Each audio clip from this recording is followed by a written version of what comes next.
सशक्तिकरण को हम केवल महिला सशक्तिकरण ही देखते हैं, तो फिर उस हिसाब से हम कोऑपरेट नहीं कर पाएंगे जिस हिसाब से हमें करना चाहिए।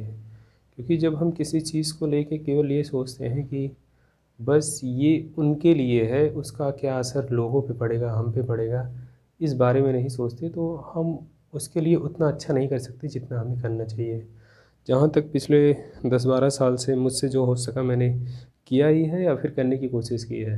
तो वीमेन एम्पावरमेंट पे जहाँ जहाँ प्रॉब्लम आती हैं, पहले मैं उसे एक बार बताना चाह रहा हूँ। तो जैसे कि वीमेन एम्पावरमेंट पे क्या होता है कि एक तो जिसके पास अधिकार नहीं है, उसके पास कितनी भी काबिलियत हो, वो उसका कोई इस्तेमाल नहीं कर पाएगा। महिलाओं को समाज में भी उस स्तर के अधिकार नहीं है। कानूनी तो अधिकार है, पर वो उस स्तर व्यवहारिक नहीं है। कागज़ों में तो है अधिकार, पर व्यवहारिक जब आप देखेंगे तो उतना अधिकार नहीं दिखाई पड़ता।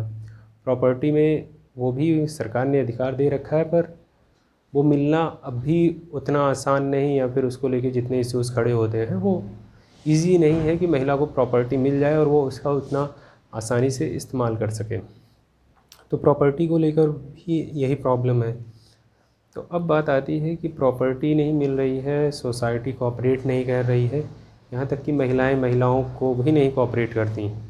तो महिला महिला को सपोर्ट नहीं कर रही, पुरुष कर नहीं रहा है। जो सिस्टम बना है वो भी सपोर्ट नहीं कर रहा है। अधिकार कम ही हैं। एजुकेशन के लिए अब भी महिलाओं को उतनी सुविधाएं नहीं लड़कियों को मिल रही जितना लड़कों को मिलता है। मान लीजिए लड़कों को अगर 100 रुपये मिल रहे हैं, मैं पैसे में ही सीधे सीधे बता दे रहा हूँ, तो लड़कियों को 40% में मान लीजिए अगर 100 लड़के पढ़ने जाते हैं तो 40 लड़कियाँ जाती हैं। लड़कियों का वही एक फॉर्मल बीएड वगैरह करा देते हैं कि चलो ठीक है बीएड कर ली, तो मतलब जहाँ नहीं गए कि बीएड क्यों कर ली है ना, बीएड बीटीसी वो एक शादी का स्टैंडर्ड सेट कर दिए हैं। जहाँ तक मैं पूर्वांचल बेल्ट में देख रहा हूँ, इधर का तो यही हाल चाल रहा है कि चलो बीएड कर रही है वो। तो मेरे कहने का मतलब आपने बीएड करा दिया, ये वो उन्होंने सोसाइटी नहीं देखी। और जिसने सोसाइटी नहीं देखा वो जब एक बार सोसाइटी में जाएगा तो वो चौंक जाएगा। और सोसाइटी ने कभी लड़कियों को काम करते सोसाइटी में नहीं देखा, तो समाज उन्हें देख के चौंक जाएगा। तब जब दोनों साइड से चौंक ही रहे हैं तो परफॉर्मेंस की तो उम्मीद ही नहीं की जा सकती।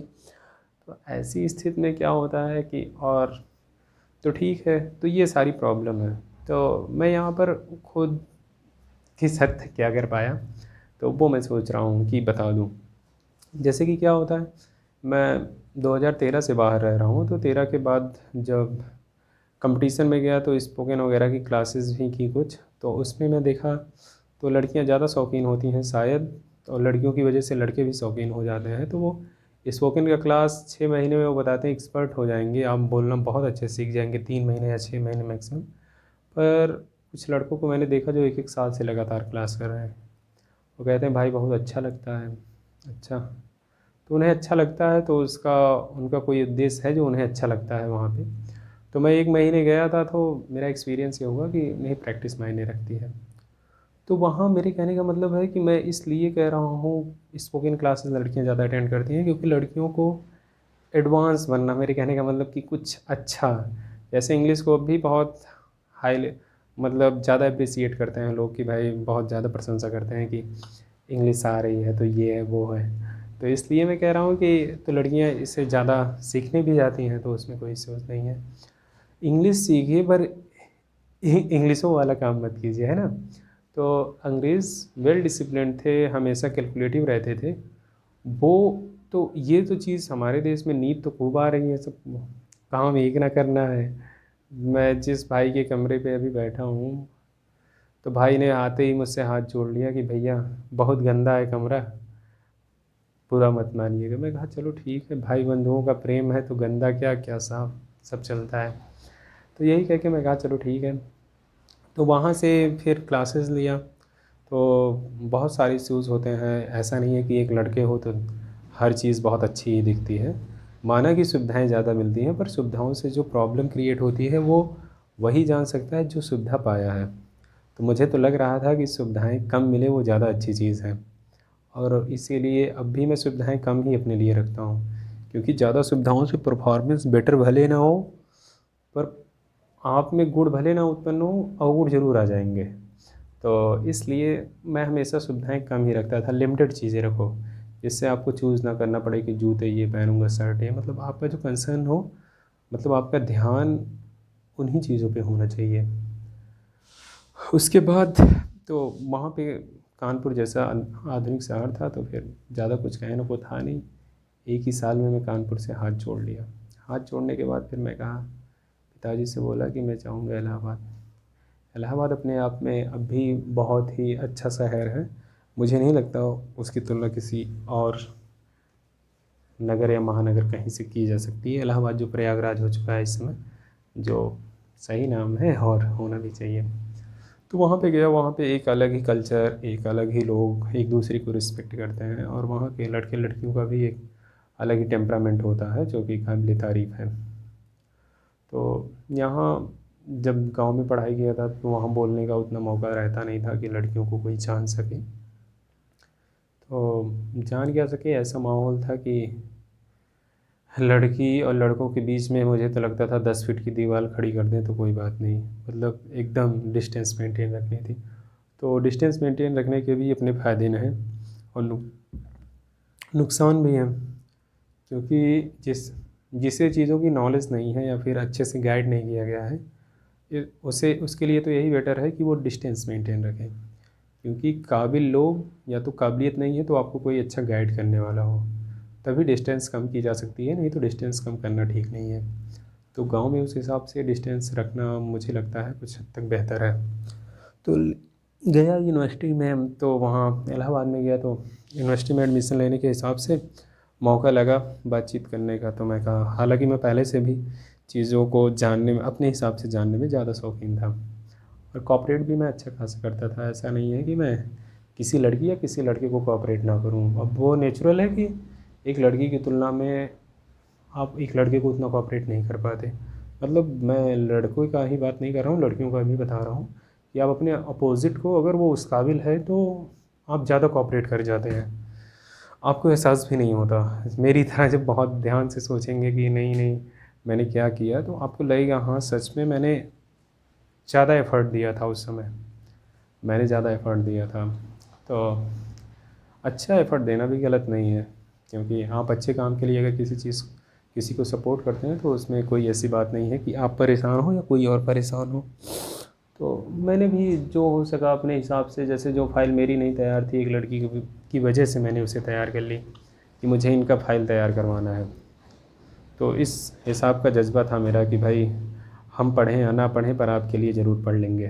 तो अपना हिसाब था और उसका मैंने इस्तेमाल किया, और जहाँ तक मुझे सीखना था मैं खुद उनसे सीखा, और मुझे कुछ लगता था क्योंकि उन्हें ये करना चाहिए तो मैं बोल देता था। तो मुझे क्या, ज़्यादातर लड़कों को फॉर्मल ड्रेसिंग सेंस लड़कियों को ज़्यादा पसंद आता है, जैसे सूट वगैरह ये सारी चीज़ें।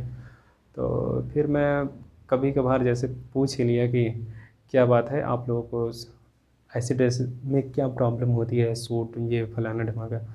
तो वो बोले कि नहीं नहीं उसमें क्या होता है, हमें सफ़र करने में प्रॉब्लम होती है ये वो। तो मैं कहा अच्छा ये बात है। तो मैं भी कुछ नहीं बोला, क्योंकि बोलने को कुछ था नहीं, मैं पूछ रहा हूँ वो जवाब दे रही हैं और क्या चाहिए, है ना। तो उन्होंने अपने हिसाब से जवाब दिया, मैं कहा चलो ठीक है। तो फिर वही मैं सोचने लगा कि भाई हम एक लड़की से उम्मीद करते हैं सूट सलवार दुपट्टा ये फॉर्मल, तो जबकि उसमें हम पहने या ना पहने सूट, लेकिन हम एक अंदाज़ा तो लगा ही सकते हैं कि इस कपड़े की ज़्यादा केयर करनी पड़ती है, इतना तो एकदम आइडिया लग जाता है। तो मैं कहा मुझे धोती कुर्ता वाले लड़के भी तो नहीं मिल रहे हैं, मैं किसी लड़की से ऐसा क्यों उम्मीद रखूँ, मैं या कोई भी लड़का क्यों रखे। आप उस हिसाब से रहिए और आप एक लॉजिकल वे में बताइए कि इसके क्या बेनिफिट हैं। अगर एक लड़की सूट पहने तो क्या बेनिफिट है, और एक तो ये कि वो सूट पहने, सूट सलवार दुपट्टा कॉम्बिनेशन, उसके पास भी उतने ही बुक्स हैं, और भी मतलब लड़कियों की वैसे भी ज़रूरतें थोड़ा कुछ मामलों में ज़्यादा होती हैं ना, तो उनके पास सामान भी एक तो ज़्यादा है। आप और उनके कपड़े भी इस हिसाब से आपने कहा पहन लेने को, और उसके बाद भीड़ में जब वो पढ़ रही हैं तो आप क्या कर रहे हैं, आप उनकी समस्याएं दूर करने की बजाय आप उनके लिए और समस्याएं बढ़ा रहे हैं। और जिस दिन आप बस की सीट पे बैठे हैं आप उनके लिए सीट तो छोड़ नहीं रहे हैं, और जब वीमेन एम्पावरमेंट की बात आएगी तो आप हाथ खड़े कर देंगे, भाई ये होना चाहिए, वो होना चाहिए, सरकार नहीं कर रही, फैमिली नहीं कर रही है। तो मेरे कहने का मतलब जिस दिन आपको मौका मिला कि आप किसी भी महिला या फिर किसी भी सीनियर, मैं ये नहीं कह रहा हूँ महिलाओं के लिए ही सीट छोड़िए, महिलाओं के लिए तो छोड़ना ही चाहिए, क्योंकि मैं बोला कि उनकी रिस्पॉन्सिबिलिटी हमसे ज़्यादा होती है और वो हमसे ज़्यादा कठिन जीवन शैली का अनुसरण करती हैं। तो इसलिए जो हमसे ज़्यादा कठिनाइयों का सामना कर रहा हो, तो हमारी जितनी क्षमता हो उसे कोऑपरेट करें, है ना? उसमें ऐसा नहीं कि हम लॉस में जाएंगे, किसी कीमत पे नहीं जाएंगे। तो आप पहली बात तो एक काम करिए कि सीट छोड़ दिया कीजिए। उससे अगर आप में जान है तो और जान आ जाएगी, ऐसा नहीं कि आप वीक होने वाले हैं। तो उसमें मैं मेरा रिकॉर्ड है, पिछले 10 साल से सफ़र कर ही रहा हूँ, जब घर से बाहर हूँ 2013 से। तो कभी भी अगर कोई लेडीज़ है, बस, ट्रेन, जहाँ भी मैं सफ़र कर रहा हूँ, अगर वो खड़ी है तो मैं बैठ नहीं सकता, मैं अपनी सीट दे ही दूँगा, उसमें श्योर है। बस अगर जैसे 4-5 लेडीज़ एक साथ आईं, तो उसमें देख लेता हूँ कौन एज में सीनियर है या किसको प्रॉब्लम ज़्यादा है, उसी के हिसाब से, या कोई गोद में बच्चा लिया है, तो किसी जिससे ये ना हो कि भाई प्रॉब्लम इन्हें थी, तुम सीट इन्हें दे दिए, ऐसा भी नहीं होना चाहिए। तो इस हिसाब से मैंने हमेशा हेल्प की। और कभी भी जैसे कि हम डायरेक्ट बोल देते हैं कि उन्होंने ये गलत किया, उन्होंने ये सही किया, तो मेरे कहने का मतलब, एक तो लड़कियों को कम मौका मिला, और उसके बाद वो बाई चांस सामने भी आईं, तो टोका टिप्पणी आप ज़रूरत से ज़्यादा कर रहे हैं।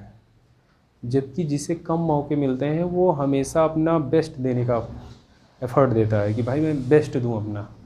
तो उन्हें मौका मिला, वो अपनी कोशिश भी कर रही हैं, और आप उसी में टोका टिप्पणी किए जा रहे हैं।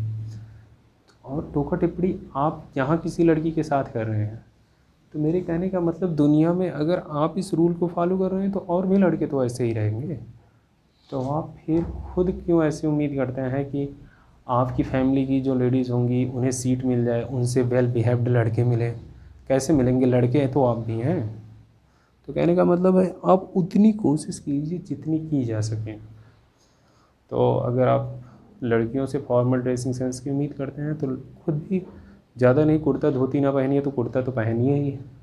हालांकि मैं भी कुछ दिनों से ट्राई कर रहा हूँ, तो इसके पीछे एक रीज़न था। मैं सोचता हूँ पहले वाले पढ़े भले नहीं थे, पर वो इतना दिमाग लगाते थे कि भाई कोई, जैसे कोई कपड़े किस पर्पज़ से पहने जा रहे हैं। तो मुझे तो धोती कुर्ता का एक अपना रीज़न लगा। अभी तो एक आध महीने से पहन रहा हूँ, तो रिज़ल्ट उतना आ नहीं रहा है कि मैं एकदम कैलकुलेट करके बता सकूँ। पर मैं सोचा सीधे सीधे, हम भी तो यही लड़कीज़ कहते हैं कि हमें फॉर्मल ड्रेसिंग सेंस ज़्यादा अच्छा लगता है, तो आप पहनिए। तो ठीक है, आप फॉर्मल पहनिए, हम भी इधर पहनते हैं, मतलब जो कल्चर है। तो ठीक है, कुछ हम अच्छा करते हैं, कुछ आप कीजिए, फिर जैसा होगा देखेंगे। Okay, thanks. देखने के लिए। क्या होता है मैं पॉइंट कलेक्ट करके नहीं बता पाया, और ना मैं अपने एक्सपीरियंस शायद पॉइंट टू पॉइंट बता पाया हूँ।